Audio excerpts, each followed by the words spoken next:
Ya, saya Andreas Putra Wijaya. Jadi pada video ini saya akan mempresentasikan mengenai hal yang berkaitan dengan konsentrasi saya, yaitu hama dan penyakit tanaman atau tanaman, yaitu mengenai analisis lapang hama dan penyakit yang ditemukan pada tanaman padi atau Oryza sativa. Untuk analisis lapangnya sendiri ini dilakukan di Desa Fajar Baru di Lampung Selatan. Oke, beberapa penyakit yang ditemukan pada tanaman padi. Yang pertama ini ada beluk atau penggerek batang padi. Jadi penggerek batang padi ini merupakan hama yang ditemukan fase tanaman padi. Jadi baik pada fase vegetatif maupun pada fase generatif ini ditemukan hama penggerek batang padi ini. Hanya saja terdapat perbedaan istilah yang dikenal oleh para petani ketika vegetatif dan ketika generatif. Jadi ketika vegetatif ini disebut dengan sundep atau dead hearts, dan untuk serangan pada fase generatif ini disebut beluk atau white heads. Dan untuk hama yang kami temukan itu termasuk ke beluk karena padi yang kami analisis lapang itu sudah masuk ke fase pembuahan dan hampir panen.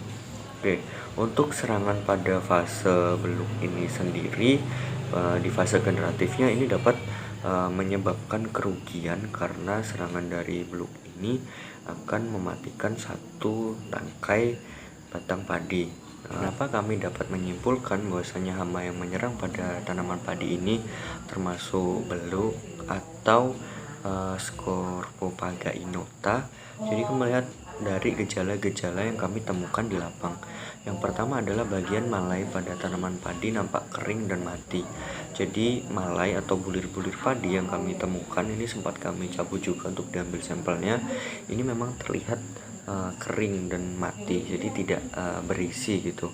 Yang kedua, pada bulir padinya menjadi berwarna putih dan tidak berisi atau hampa.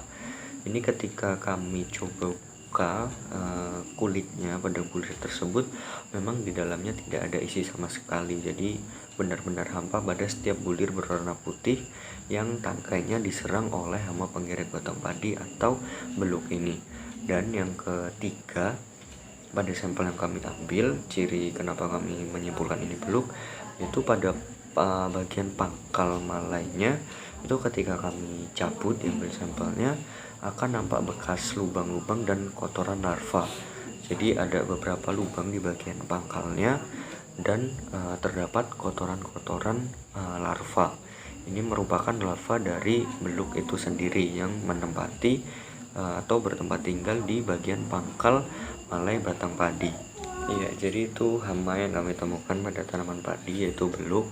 Kemudian beralih dari sisi penyakit yang kami temukan pada tanaman padi ini adalah hawar daun padi. Hawar daun padi sendiri ini disebabkan oleh bakteri Xanthomonas oryzae. Jadi untuk penyakit kresek atau hawar daun ini yang disebabkan oleh patogen Xanthomonas oryzae. Xanthomonas oryzae sebagai patogen ini dapat menginfeksi tanaman padi di semua fase pertumbuhan. Jadi sama seperti beluk tadi. Jadi baik mulai dari fase persemaian hingga menjelang panen bisa terkena kresek atau hawar daun padi ini. Untuk penyakit hawar daun ini akan menginfeksi khususnya pada bagian daun yang masuk melalui luka daun atau lubang alami, misalnya stomata. Kemudian dalam jangka panjang dia akan merusak klorofil pada daun, sehingga dampak yang disebabkan oleh kresek atau hawar daun padi ini, daun padi akan nampak kering dan berwarna abu-abu keputihan ketika sudah terjangkit serangan pada intensitas tinggi. Penyakit hawar daun sendiri ini akan berkembang dengan sangat baik dan optimal pada musim hujan atau ketika udara di sekitar cenderung lembab. Jadi ketika kelembapannya tinggi dan suhunya rendah, penyakit hawar daun akan jauh lebih cepat berkembang, dan ini banyak ditemukan pada saat musim penghujan. Kenapa pada akhirnya disimpulkan bahwa penyakit yang terdapat pada tanaman padi ini adalah kresek atau hawar daun itu berdasarkan ciri-ciri yang kami temukan pada tanaman padi. Beberapa cirinya, yang pertama adalah terdapat di tepi daun itu berwarna keabu-abuan sedikit putih yang pada serangan tinggi pada beberapa tanaman yang kami temukan ini menjadi kering. Kemudian tingkat kekeringannya ini meluas, jadi ke arah tulang daun, dari bagian tepi daun menuju arah tulang daun. Dan pada bagian kami juga menemukan yang tidak hanya di tepi atau di tulang daunnya saja, tapi seluruh bagian daun sudah menjadi kering. Berdasarkan ciri tersebut, maka kami menyimpulkan bahwasanya penyakit yang menyerang tanaman padi ini adalah kresek atau hawar daun yang disebabkan oleh Xanthomonas frisii. Ya, berdasarkan analisis tersebut, maka dapat ditentukan cara pengendalian yang tepat bagi hama maupun penyakit yang menyerang pada tanaman padi, yaitu pada beluk dan kresek atau hawar daun bakteri. Baik, yang pertama, pengendalian pada hama beluk ini terbagi menjadi 4, yaitu dapat melalui pengaturan pola tanam, melalui pengendalian hayati, pengendalian secara mekanik dan fisik, serta melakukan tindak preventif untuk mencegah terjadinya atau perkembangan dari penyakit beluk. Yang pertama adalah pengaturan pola tanam.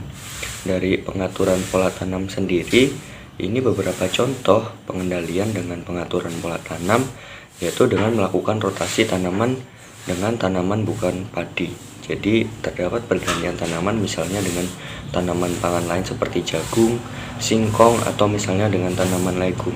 Hal ini untuk mencegah adanya induk atau inang untuk berkembangnya hama beluk ini. Jadi ketika kita ganti dengan tanaman kacang hijau misalnya, maka beluk sudah tidak akan menyerang atau berada di sekitar lahan.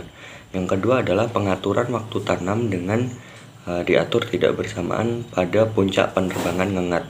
Jadi beluk sendiri imagonya ini berbentuk ngengat, maka penanaman ini kita sesuaikan waktunya saat tidak pada titik tertinggi ngengat ini berkembang atau melakukan migrasi, sehingga pada titik tertingginya tidak ada tanaman padi yang akan diserang.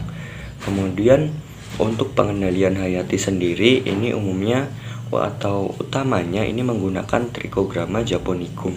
Jadi Trichogramma japonicum ini merupakan parasitoid telur yang nantinya ketika ini diterapkan atau dikembangkan di satu lahan, dia akan memparasitoid telur hama beluk ini, dan aplikasinya ini umumnya menggunakan 20 bias per hektar. Kemudian pengendalian secara mekanik dan fisik, yang pertama adalah penggunaan light trap atau perangkap lampu. Jadi perangkap lampu sama seperti yang terlihat pada gambar. Lampu ini akan dinyalakan pada malam hari dan ngengat sebagai bagian dari serangga yang umumnya memiliki ketertarikan terhadap lampu atau cahaya akan mendatangi perangkap ini dan terjebak di dalamnya, sehingga mencegah terjadinya perkembangan beluk atau munculnya larva beluk pada lahan padi. Kemudian adalah penyabitan tanaman serendah mungkin saat panen. Jadi pada saat melakukan panen, maka tanaman tersebut akan dipotong serendah mungkin dengan tanah. Hal ini untuk mencegah adanya larva yang tertinggal pada lahan atau bekas tanaman padi yang telah dipanen. Larva beluk sendiri ini kan tinggal pada batang tanaman padi.